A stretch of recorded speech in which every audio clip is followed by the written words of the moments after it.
السلام علیکم خاتون حضرات، میں اسرار احمد کسانہ۔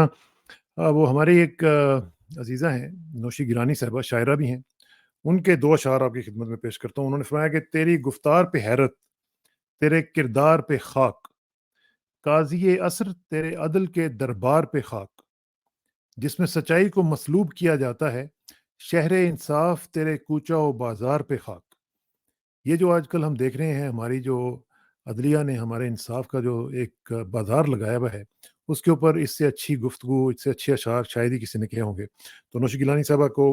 ہم خراج تحسین پیش کرتے ہیں کہ انہوں نے عین حسب حال ہمارے مطابق جو آج کل کے حالات ہیں انہوں نے گفتگو کی ہے۔ آج ہم گفتگو کریں گے مختلف چیزوں کے حوالے سے، اور دوسری بات یہ ہے کہ ایک امپورٹنٹ شخصیت کا انتقال ہوا ہے۔ اگرچہ ان کے بارے میں بڑی کنٹروورسی ہے، بڑی شدید قسم کی کنٹروورسی ہے۔ ہنری کسنجر کی ڈیتھ ہوئی ہے 100 سال کی عمر کے بعد، اور آپ کو معلوم ہے کہ یہ ایک بڑی کنٹروورشل اس لیے بھی ہیں کہ ہمارے پاکستان کے حوالے سے بھی ان کی بڑی کنٹروورسیز شامل رہی ہیں، اور انہوں نے جس طریقے سے پاکستان کے معاملات میں دخل اندازی کی اور بھٹو صاحب کو ہاریبل ایگزامپل بنانے کی بھی باتیں کی۔ پھر کہا جاتا ہے کہ تقریباً 3 سے 4 ملین یعنی 40 لاکھ کے قریب لوگوں کی اموات کے یہ ذمہ دار تھے، اور پوری دنیا میں ان کو ایک ریئلسٹ کے طور پر بھی اور ایک وار کرمنل کے طور پر بھی جانا جاتا ہے۔ تو ان کا ذکر کرنا تھا تھوڑا سا، لیکن ساتھ ساتھ ایک تو یہ ہے کہ عمران خان صاحب نے لیٹر لکھا ہے ان کو، چیف جسٹس صاحب کو، اس کا بھی ضرور تجزیہ کریں گے۔ ساتھ ہی ساتھ ہم دیکھ رہے ہیں کہ یہ جو دوسرا میں نے آپ کو پہلے شروع میں کہا کہ ہماری جو عدلیہ ہے وہ اس کو لگتا ہے کہ بڑی جلدی ہے انصاف پہنچانے کے لیے نواز شریف کو، اور اتنی ہی وہ کر رہے ہیں، تاخیر کر رہے ہیں عمران خان کے لیے۔ ساتھ ہی ساتھ ہم دیکھ رہے ہیں کہ یہ جو معاملہ چل رہے ہیں اس میں ایک بڑی امپورٹنٹ پچھلے دنوں میں ڈیولپمنٹ ہوئی ہے کہ لیفٹنٹ جنرل ریٹائرڈ جناب نعیم لودھی صاحب جو ہیں، انہوں نے ایک انٹرویو میں سیاست ڈاٹ پی کے انٹرویو میں یہ کہا ہے کہ وہ میڈیشن کرنے کے لیے تیار ہیں، اور وہ کس طرح تیار ہیں اس کی بھی ذرا تفصیلات جانچنے کی کوشش کریں گے، اور ان تمام امور پہ گفتگو کرنے کے لیے میں نے دعوت دی ہے جناب بریگیڈیئر میاں محمود صاحب کو، جو کہ ویٹرنز آف پاکستان کے وائس پریزیڈنٹ ہیں، اور پی ایم اے، فرسٹ پی ایم اے کے جو لانگ کورس تھا اس کا جو آغاز ہوا تھا اس کے یہ ممبر ہیں۔ ہیئر کمز بریگیڈیئر صاحب۔ السلام علیکم بریگیڈیئر صاحب۔ جی وعلیکم السلام جی۔ بہت شکریہ بریگیڈیئر صاحب۔ سب سے پہلے تو یہ مجھے بتائیں کہ یہ جو میں نے بتایا کہ جو ہماری عدلیہ ہے، اس کے بارے میں اب آپ ہر ہفتے ہم کچھ نہ کوئی نوحہ گری تو اس کے بارے میں کرتے ہی ہیں، لیکن یہ جو بھی لیٹسٹ انہوں نے ان کو ریلیز کیا ہے اور ان کو بالکل کلینس کر دیا ہے نواز شریف کو ایون فیلڈ اپارٹمنٹس کے کیس میں، اس میں آپ کیا کہیں گے جی؟ یہ تو جی میں سمجھتا ہوں کہ ساری قوم کے لیے ایک بڑی حیران کن بات ہے کہ جس طرح سے ایکسپیڈائٹڈ جوڈیشل پروسیس، یعنی کہ اتنی جلدی میں انصاف جو فراہم کیا جا رہا ہے نواز شریف کو، اس کی تو کوئی پاکستان کی تاریخ میں کوئی مثال مجھے تو نہیں ملتی۔ بہرحال اس کو ہم تھوڑا سا بیان ضرور کریں گے کہ پہلے وہ شروع کرتے ہیں کہ اس کا کیسے ارائیول جو ہے وہ پاکستان کے اندر ارینج کیا گیا۔ اس کے جی لیے سارے فیصلے پہلے کر لیے گئے کہ کس سٹیج پہ کیا کیا جائے گا، اور عین اسی سکرپٹ کے مطابق ہی جو ہے وہ عمل ہو رہا ہے کہ نواز شریف پاکستان میں آیا، اور وہ ایک کانویکٹ مجرم ہونے کے باوجود جو 4 سال اس ملک سے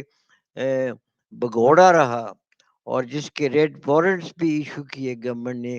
کس طریقے سے اس کو اسی دن ہماری اسلام آباد ہائی کورٹ نے بیل اس کو دی، اور اس کے بعد سے جو بھی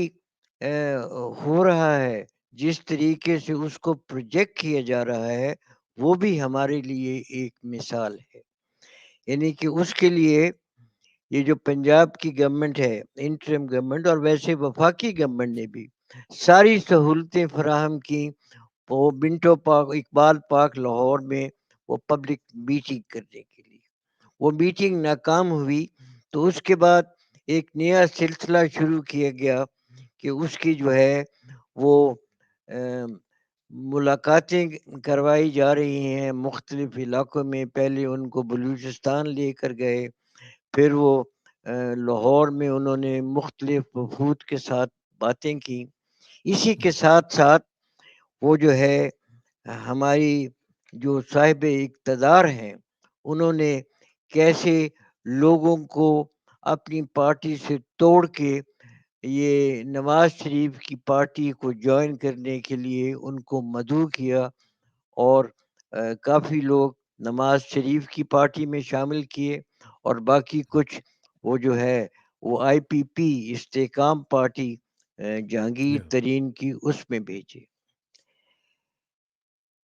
اور اب جو ہے نواز شریف نے ایک سلسلہ شروع کیا ہوا ہے کہ وہ الیکٹیبل ڈھونڈ رہے ہیں، کہ الیکٹیبل جو کہ جن کو کہ وہ ٹکٹ دیں اور وہ مسلم لیگ نواز کے ٹکٹ کے اوپر وہ آ کے اپنی الیکشن لڑے۔ جہاں تک یہ چیزیں ہو رہی ہیں، اس کے ساتھ ساتھ جو قانونی مسائل تھے نواز شریف کے لیے وہ کیسے دور کیے جا رہے ہیں اور کس جلدی سے دور کیے جا رہے ہیں، اس کا ذکر کرنا بھی بہت ضروری ہے کہ نواز شریف کا یہ جو کیس ہے اس وقت اسلام آباد ہائی کورٹ میں میرے خیال میں 2 کیسز ہیں۔ ان میں جو ایک کیس تھا ایون فیلڈ کی پراپرٹیز کا جو کیس تھا، وہ کس طرح ان کو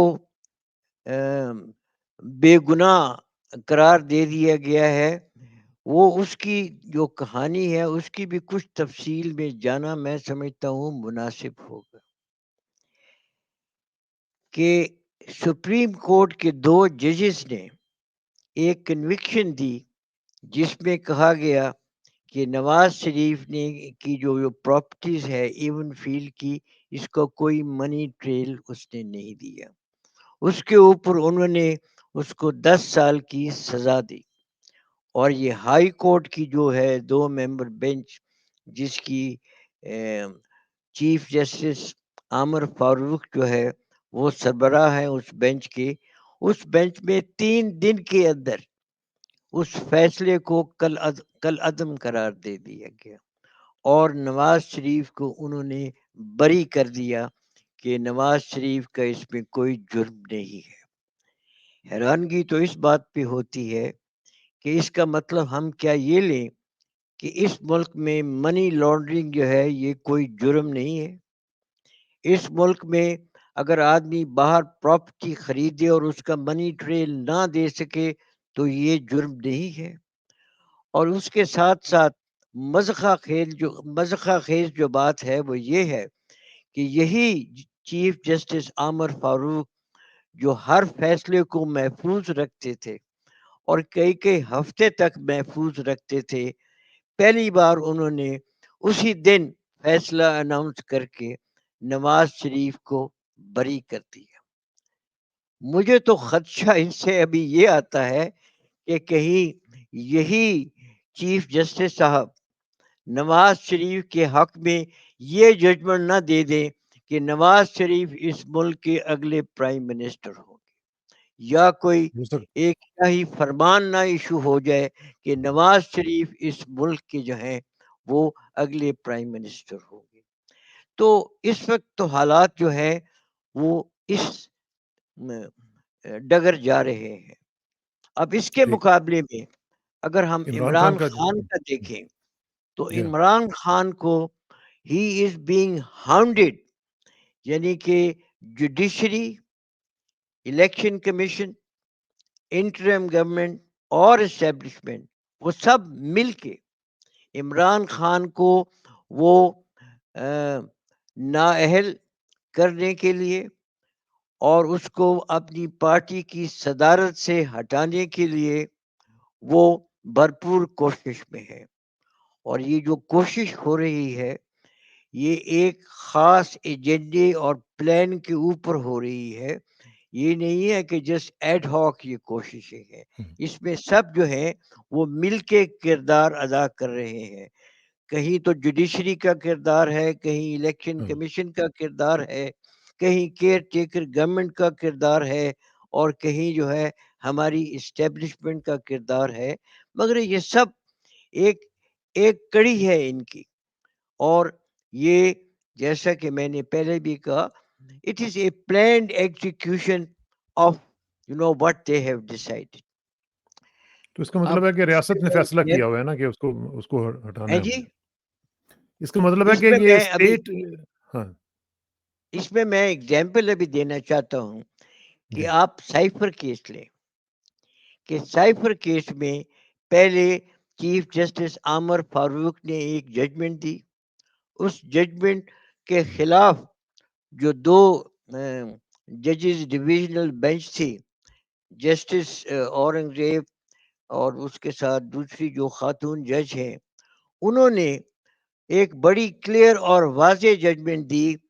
کہ یہ عمران خان کا جو ٹرائل ہے یہ جیل میں نہیں ہوگا, یہ اوپن ہوگا, اور کیا نام ہے جو بھی فیصلے پہلے کیے گئے ہیں وہ کل عدم قرار دیے انہوں نے. وہ خیر فیصلے تو ابھی بھی کل عدم قرار ہیں, بٹ جس طریقے سے سپرنٹینڈنٹ اڈیالہ جیل نے ڈیفائی کیا یہ حکم جو تھا یہ ڈویژنل بینچ کا اسلام آباد ہائی کورٹ کا,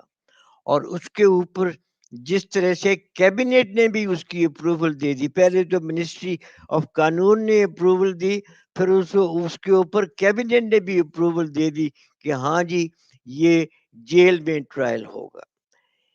کہ اس کا مطلب تو یہ ہے کہ نہ سپرنٹینڈنٹ جو جیل ہے اس کو پرواہ ہے, نہ وزارت قانون کو پرواہ ہے, اور نہ ہی اس کے ٹیکر کیبنیٹ کو پرواہ ہے کہ اسلام آباد ہائی کورٹ کے کیا آرڈر ہے. اور دوسرا جو ہے کیس وہ عمران خان کا توشہ خانہ کا کیس ہے. اب توشہ خانہ کے کیس میں بھی پہلے تو کنوکٹ کیا گیا, پھر جسٹس عامر فاروقی نے اس کی کنوکشن جو تھی وہ کل عدم قرار دی, مگر جو سینٹنس جو ہے اس کو جو دی گئی تھی وہ سینٹنس ابھی تک ختم نہیں کی گئی. تو یہ بھی سمجھ میں نہیں آ رہا کہ جب آپ نے کہا ہے کہ یہ جو کنوکشن ہے یہ کل عدم ہے تو پھر سینٹنس کا کیا جواز رہ جاتا ہے. اور اس طرح جو سپریم کورٹ میں جو کیسز ہیں اس میں بھی ابھی تک کوئی خاطر خواہ جو ہے پیش رفت نہیں ہوئی.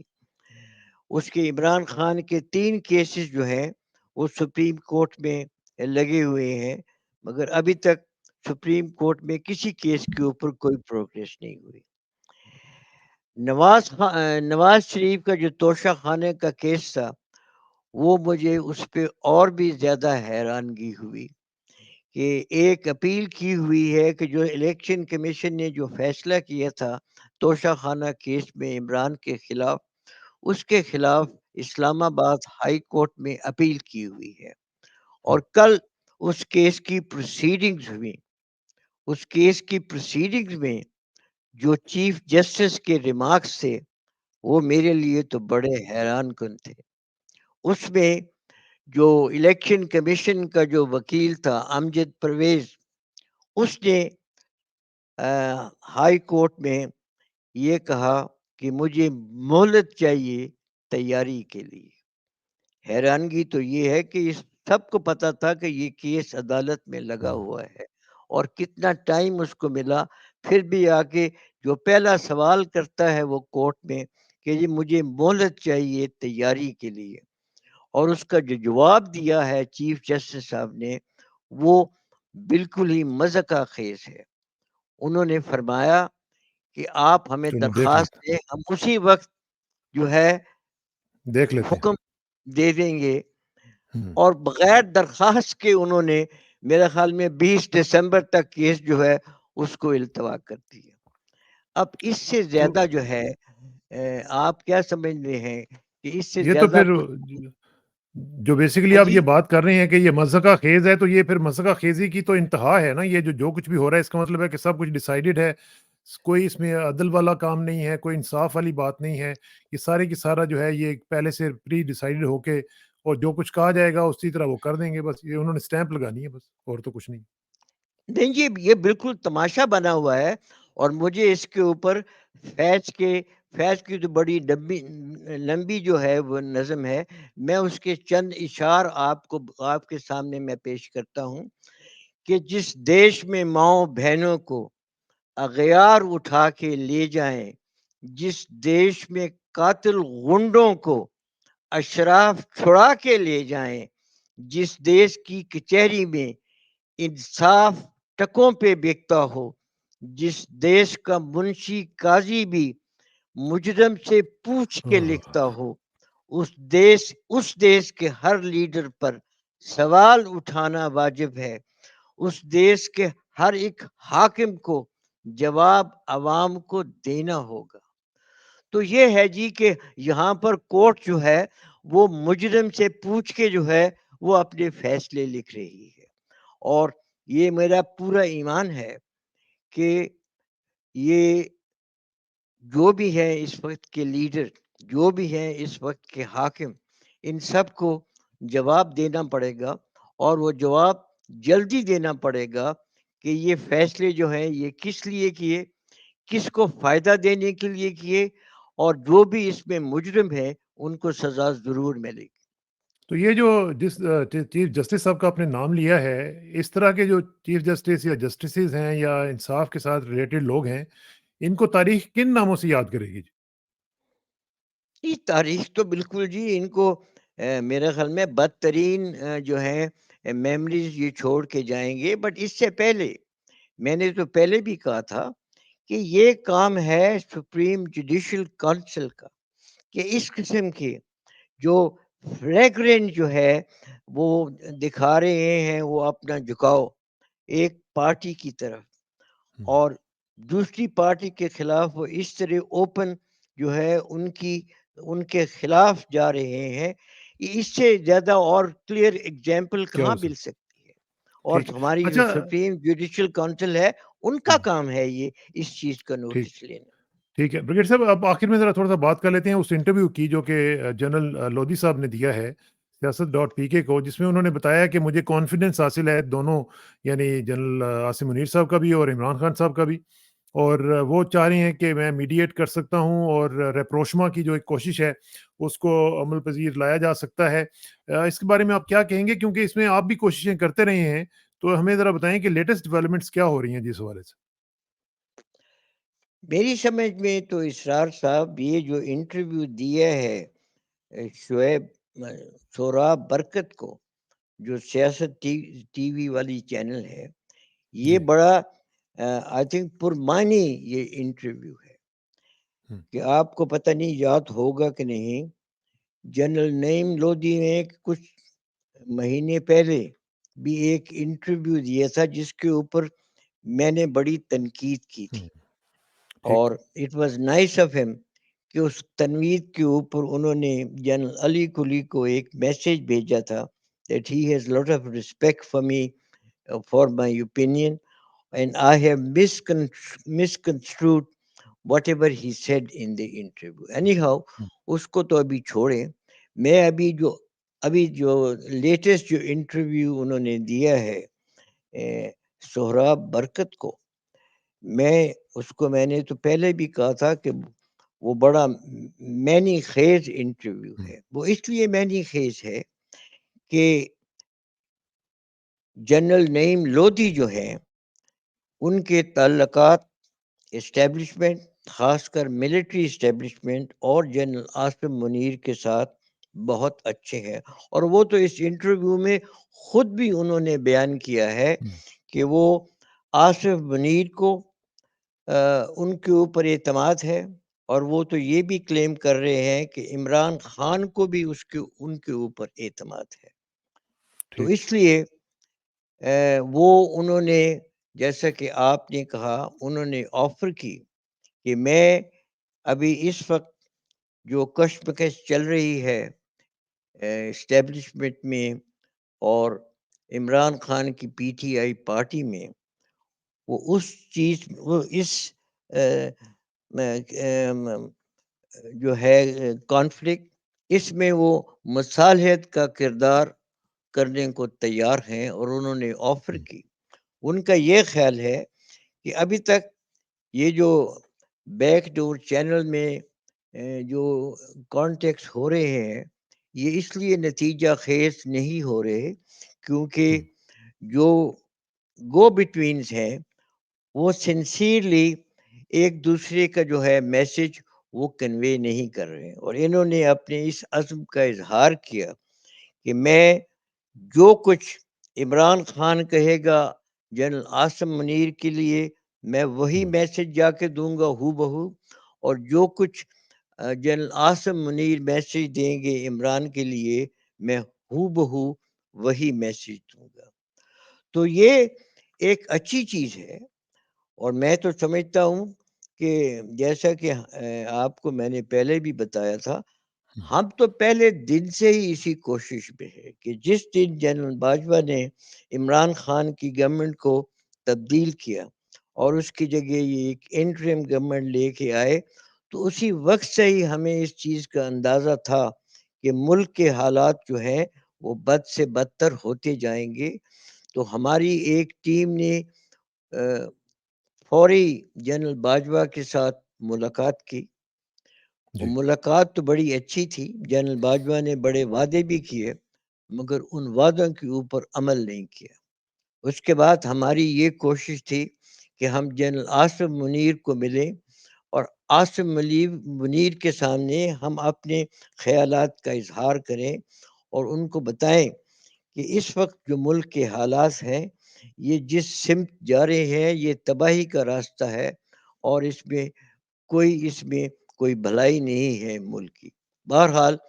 وہ ہم سے تو نہیں ملے، بٹ اگر وہ جنرل نعیم لودھی کے اوپر ان کو اعتماد ہے اور وہ جنرل منیر مودی کے جنرل نعیم لودھی کے ساتھ کوئی رابطہ کرنا چاہتے ہیں تو یہ بڑی اچھی بات ہے۔ اب جو دوسری اور چیزیں جو انٹرویو میں کہی گئیں وہ بڑی معنی خیز ہیں۔ اس میں یہ واضح الفاظ میں جنرل نعیم لودھی نے کہا کہ ان کو اندازہ ہے کہ اس وقت ملک کی گراؤنڈ ریئلٹیز کیا ہے، اور ساتھ انہوں نے یہ بھی کہا کہ یہ جنرل عاصم منیر کو بھی اس کا اندازہ ہے کہ ملک کی جو گراؤنڈ ریئلٹیز کیا ہیں، اور جب وہ ملک کی گراؤنڈ ریئلٹیز کو ڈسکرائب کرتے ہیں تو وہ کہتے ہیں کہ عمران خان کے خلاف بڑی کارروائیاں کی گئیں، ان کے خلاف بڑے مقدمے بنائے گئے، ہر طریقے سے ان کو توڑنے کی کوشش کی مگر وہ کامیاب نہیں ہوئے، اور یہ کہ عمران خان کی آج بھی پبلک میں پہلے سے زیادہ سپورٹ ہے،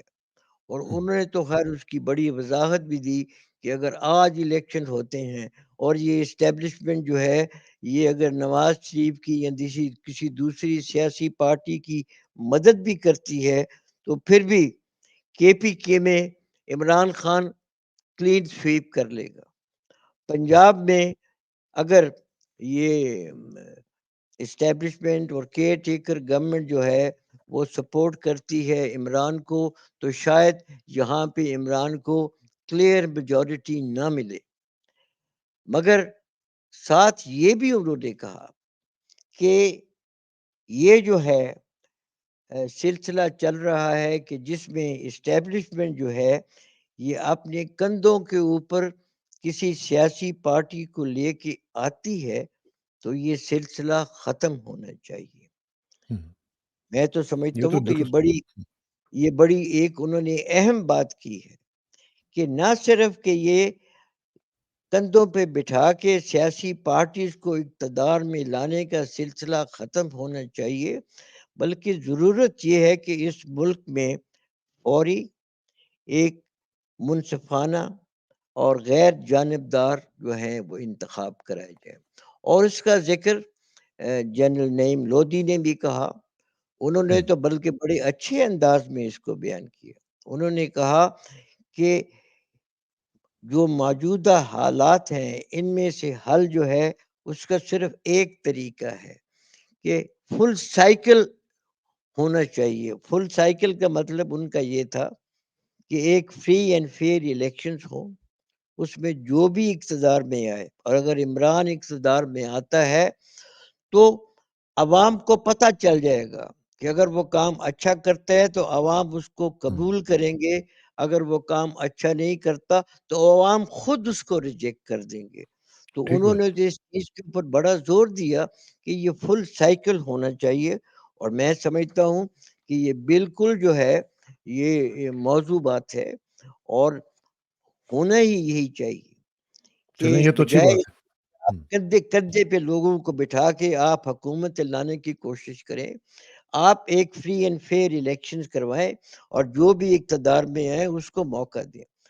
بالکل صحیح ہے۔ اس کے علاوہ انہوں نے یہ بھی کہا کہ جو بھی الیکٹڈ گورنمنٹ آئے سارے فیصلے وہ الیکٹڈ گورنمنٹ کرے، یہ آرمی جو ہے وہ بیک گراؤنڈ میں رہے، اور اس میں وہ سارے اکنامک پولیٹیکل افیئر جو بھی ہیں سارے فیصلے وہ جو ہے وہ الیکٹڈ گورنمنٹ کرے۔ یہ انہوں نے ضرور کہا کہ کیونکہ فوج کی جو تنظیم ہے یہ ایک بڑی آرگنائز تنظیم ہے، تو اس لیے ملک کی جو ہے کیا نام ہے پروموشن کے لیے اگر فوج کو کوئی کردار ادا کرنا پڑتا ہے تو وہ ضرور کریں، تاکہ ملک کے حالات جو ہیں معاشی حالات یا دوسرے حالات وہ بہتر سے بہتر ہو جائے۔ تو یہ بات بالکل ٹھیک ہے، اس میں ہمیں کسی کو کوئی اعتراض نہیں ہے کہ ایز لانگ ایز جو الیکٹڈ گورنمنٹ ہے they are the policy makers, اس میں جو بھی مدد کرتا ہے، فوج مدد کرتی ہے یا اور کوئی آرگنائزیشن کرتی ہے تو وہ بڑی ضروری ہے، وہ سب کے لیے اچھا ہے۔ پالیسی میکنگ کے ساتھ ڈیسیژن میکنگ بھی الیکٹڈ گورنمنٹ کے پاس ہی ہونی چاہیے۔ جی جی، اور اس کے ساتھ انہوں نے اس کا حل بھی تجویز کیا ہے۔ وہ حل جو ہے وہ کہتے ہیں کہ there has to be give and take from both sides, اور جب وہ گیو اینڈ ٹیک کی بات کرتے ہیں تو جہاں تک کہ آرمی اور اسٹیبلشمنٹ کا تعلق ہے تو وہ کہتے ہیں کہ آرمی جو انہوں نے یہ ہزاروں بندے قید میں رکھے ہوئے ہیں ان کو ریلیز کرے، خاص کر خواتین کو ہے ریلیز کرے، یہ پہلا سٹیپ لے آرمی۔ اور یہ بھی انہوں نے کہا کہ 10-12 بندے ہیں ہارڈ کور جو کہ واقعی انوالو تھے 9 مئی کے واقعات میں، ان کو رکھیں، ان کو اگر کوئی مقدمہ چلانا ہے، ان کو کوئی سزا دینی ہے تو وہ ضرور دیں، مگر باقی جو بے گناہ لوگ ہیں ان کو چھوڑیں۔ ہزاروں لوگ جو ہے لیکن ان اس میں ایک چیز بڑی امپورٹنٹ ہے کہ پہلے اس کی کوئی انویسٹیگیشن تو ہو نا، تاکہ لوگوں کے اوپر پن پوائنٹ کیا نہیں، جا سکے کہ یہ لوگ شامل تھے۔ 6 مہینے ہو گئے ہیں، 6 مہینے ہاں، ہو گئے ہیں، نہ کوئی ابھی تک ان کے اوپر جرم عائد ہے، نہ کسی کا کوئی ٹرائل ہوا ہے، تو یہ اس لیے انہوں نے بڑا اسٹرانگلی کہا ہے اینڈ دس از اے ٹھیک، ویری گڈ سجیشن کہ پہلا قدم چلیں، جو ہے یہ ہونا چاہیے کہ اسٹیبلشمنٹ ان لوگوں کو ریلیز کرے۔ اس کے مقابلے میں وہ یہ کہتے ہیں کہ عمران خان جو ہے اس کو چاہیے کہ 9 مئی کے واقعے کی وہ مذمت کرے، اور ساتھ یہ بھی انہوں نے کہا کہ وہ عمران نے مذمت تو پہلے کر دی ہوئی ہے، اور بلکہ عمران نے تو فوج کی بڑی تعریف کی ہے، اور عمران تو یہ کہتا ہے کہ فوج جو ہے یہ اس ملک کے لیے بڑی ضرورت ہے، میری اور میرے ضرورت سے ہے بھی زیادہ امپورٹنٹ ہے۔ اس ملک کو۔ تو عمران نے تو وہ تو اس نے بڑا کلیئر الفاظ میں یہ کہا کہ عمران نے تو یہ جو ہے سٹیپس آلریڈی لے لیے ہوئے ہیں، تو ابھی اونس جو ہے it lies on the army, کہ ٹھیک، آرمی جو ہے وہ اس کا اس کے جواب دے۔ اوپر جو ہے وہ عمل کرے، اور یہ جو بے گناہ لوگ پکڑے گئے ہیں یہ ان کی جو ہے ان کو چھوڑیں۔ چلیں، رہائی اس ہو۔ پہ مزید بھی اس کے گفتگو جاری رہے ساتھ گی۔ ساتھ میں ایک آخری چیز میں جی، یہ بتانا چاہتا جی، ہوں، جی، جی، یہ بھی انہوں نے کہا جو کہ میں بھی کہہ رہا ہوں پہلے سے کئی بار میں نے کہا ہے کہ if one party stop، ایک اگر پارٹی کو الیکشن میں حصہ نہیں لینے دیا گیا یا اس کو کہ پورا موقع نہ دیا گیا کہ جس میں فری اینڈ فیئر الیکشن ہو، تو اس چیز کو نہ کوئی بیرون ملک کوئی مانے گا اور نہ کوئی اندرون ملک مانے گا. ایسے ہی ہے. تو انہوں بالکل نے جو بھی حقائق ہیں بڑے واضح طریقے سے ہیں وہ بیان کیے ہیں. ابھی میں تو سمجھتا ہوں کہ اس میں لازم ہے کہ جنرل عاصم منیر اور عمران خان دونوں اس وقت جو واقعات ہیں ان کی نزاکت کو سمجھے اور ایک ڈائلاگ پروسیس اگر جنرل نعیم لودھی کرا سکتے ہیں تو ڈائلاگ پروسیس ہونا چاہیے تاکہ ہم اس وقت جو اب اس ملک کے جو عوام ہیں وہ ہماری مسلح افواج کے بالکل سامنے کھڑے ہیں. تو یہ جو ہے صورتحال یہ ہمیں سچویشن ٹھیک نہیں کنٹرول. ہے. بالکل ٹھیک ہے. بہت شکریہ. اور یہ میں آپ کو بتاؤں کہ جو جن لوگوں سے میری بات ہو رہی ہے وہ یہی کہہ رہے ہیں کہ اگر پی ٹی آئی کو اجازت نہ دی گئی کیمپین کرنے کی تو پھر باقی پارٹیز جب جائیں گی کیمپین کرنے کے لیے تو ان کے ساتھ بھی سلوک کوئی اچھا نہیں ہوگا. لیٹس سی دیکھتے ہیں کیا ہوتا ہے. اور جو انٹرویو نعیم خالد لودھی صاحب نے دیا ہے اس کے اوپر بھی ریئیکشن دیکھیں گے کیا ہوتا ہے. بہت بہت شکریہ بریگیڈ صاحب. انشاءاللہ آپ سے نہیں رابطہ رہے گا. آپ نے تھینک وہ یو ویری بات کی تھی وہ اپنا ہینری کسنگر کی مچ. جی جی اس کے اوپر آپ بات کرنا چاہتے ہیں؟ ابھی لبا ہو گیا. میرا خیال ہے کہ نیکسٹ ٹائم ہم کر لیں گے. چلے ٹھیک ہے. میں صرف یہ ہاں کہنا چاہتا ہوں کہ جی ہمیں تھوڑا بہت اندازہ ہے کہ ہینری کسنگر نے اس ملک کے ساتھ کیا سلوک کیا. اس کا میں ہاں بیان ضرور کرنا چاہوں گا. ہاں اس نے کہا تھا نا کہ we will make horrible example of you. تو لیٹس سی کیا ہوتا ہے نہ اور جی اس کے بعد پھر ہم اس کے بارے. اس کے علاوہ ہاربل ایگزامپل کے علاوہ اس کا ایک میسنجر آیا تھا جان میڈ جو کہ جی ہینری کسنگر کا جو ہے انسٹیٹیوٹ آف فارن ریلیشنز اس کا بڑا سینئر ممبر ہے. اس نے آ کر ہمارے ساتھ بڑی ڈیٹیل ملاقات کی تھی اور ہاں اس نے اس کے ہمیں بارے میں آپ بڑا بتا چکے ہیں واضح پہلے. پیغام دیا تھا کہ امریکہ کیا چاہتا ہے. ٹھیک ہے. چلیں اس پہ بات کریں گے انشاءاللہ. Thank you very much brigade صاحب. بہت شکریہ جی. السلام علیکم. اوکے جی. Thank you so much. Thank you G.